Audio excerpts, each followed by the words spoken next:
Welcome to our explainer. Today, we're jumping right into a story you think you know, the legend of Samson. We're talking about a man with almost godlike strength, but a weakness that was painfully human.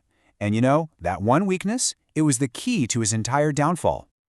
So that's the big question, right? How does a guy who's basically a superhero get taken down?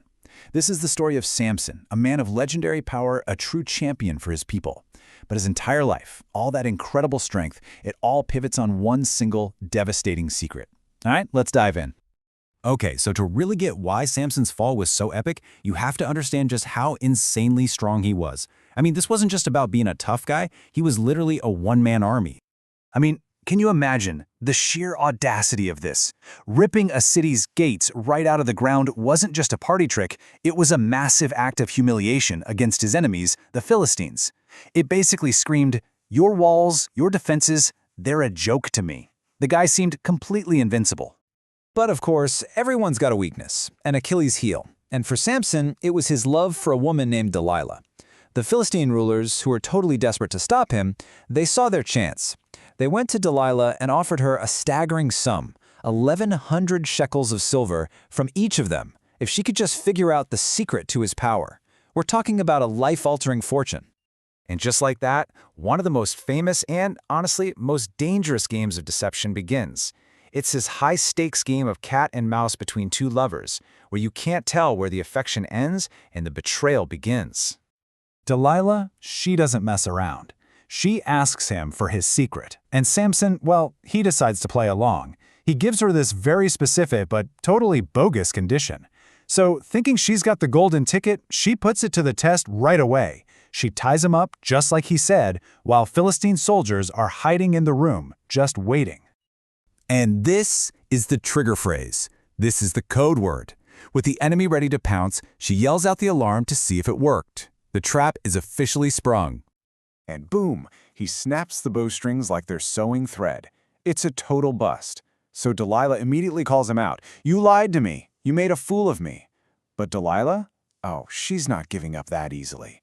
She pushes him again for the real secret. So Samson doubles down with another lie, this time involving brand new ropes. And Delilah, just as eager for that massive payday, follows his instructions to a T. And here we go again. She springs the trap, shouting the alarm, signaling the soldiers to come get him. You can just feel the tension building in this twisted little game they're playing. And just like before, pop! The ropes are gone. He breaks free without even trying. So now she's been played twice. But this doesn't push her away. If anything, it just makes her more determined. Her persistence is absolutely relentless. Okay, his third lie. This one gets a little more complicated, and honestly, it's getting dangerously close to the real secret. For the first time, he brings his hair into it. So while he's sleeping, she literally weaves his 7 braids of hair into her loom. When he breaks free again, this time, dragging the entire loom with him, Delilah changes her game. No more simple tests. She switches to pure emotional manipulation. She starts hitting him right where it hurts, questioning his love, his trust. She nags him about it day after day after day until the text says he was literally sick to death of it. And that constant, day in, day out emotional pressure, it works. It succeeds where ropes and looms failed. Completely worn down, totally exhausted, Samson finally cracks. He just spills everything, the whole truth. He tells her about his Nazirite vow, a sacred promise to God he'd had his entire life, and the symbol of that promise was his uncut hair. And this is the key detail, you guys. The hair itself isn't magical. It's the symbol of his vow. Breaking that vow, cutting the hair, is what would sever his connection to his incredible power. Delilah knows, she knows this is the real deal, so she lulls him to sleep, calls a man in to shave off those 7 braids, and for one last time, she cries out, "The Philistines are upon you!" Samson wakes up, probably expecting to flex his way out of it like always, but he doesn't realize the Lord had left him. The power is gone. And the fallout from this one confession? It's immediate, it's brutal, and it's total. His enemies show him zero mercy. I mean, talk about a fall from grace. The same man who once carried Gaza's gates on his shoulders is now a prisoner in that very city. The unstoppable force is now blind, chained up, and forced to do the back-breaking labor of an animal. It is the absolute ultimate humiliation. But then, right in the middle of all that darkness and despair, the text drops this one little sentence. A quiet, tiny detail that changes everything. It's this powerful little bit of foreshadowing, setting the stage for one final, absolutely explosive act. And that brings us to the grand finale. The Philistine rulers are all gathered together, celebrating in the temple of their god, Dagon.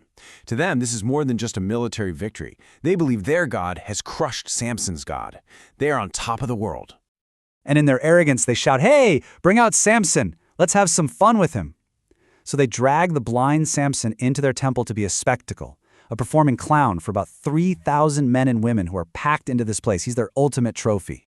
So there he is, blind, standing between the two central pillars holding the whole building up. And he says one last prayer. It's not a prayer for escape. It's a prayer for revenge, for strength, just one last time, for what they did to his two eyes. He screams, "Let me die with the Philistines!" And he pushes with all of his renewed might. The temple collapses, bringing the roof down on everyone, killing all the rulers and everyone inside. And get this, the text makes it super clear. Samson killed more of his enemies in that single moment of his death than he did in his entire life combined. So at the end of it all, we're left with this question. Was he a hero of faith who was just undone by a human moment of weakness? Or was he a man of incredible foolishness whose own pride led to his ruin? And maybe that's the whole point, right? That he is both. A powerful, timeless story of how even the world's greatest strengths can be completely unraveled by the most human of flaws.